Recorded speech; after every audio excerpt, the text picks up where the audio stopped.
Hey guys, welcome to this quick tutorial where we'll explain how you can use Wise digital card in Japan. So let's get started.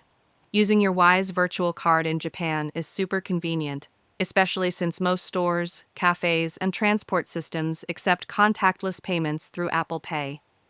With the Wise card, you don't need to carry cash all the time, you can just pay directly in yen using your phone. So let's go ahead and set it up. First, open the Wise app and navigate to the Cards section. Here, you'll see your Wise virtual card. If you don't already have one, just tap on Order Now at the top and follow the steps to get your card. Since I already have mine, you can see right below the card there's an option that says Add to Apple Wallet.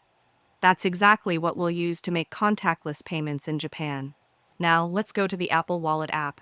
Once you're in, tap on the plus button at the top right corner. Choose credit or debit card, and then tap Continue. Here, you'll enter your Wise virtual card details. This includes the card number, expiration date, and security code. Once you've added the details, follow the on-screen instructions, and Apple Wallet will verify your card. After it's verified, your Wise card is ready to use.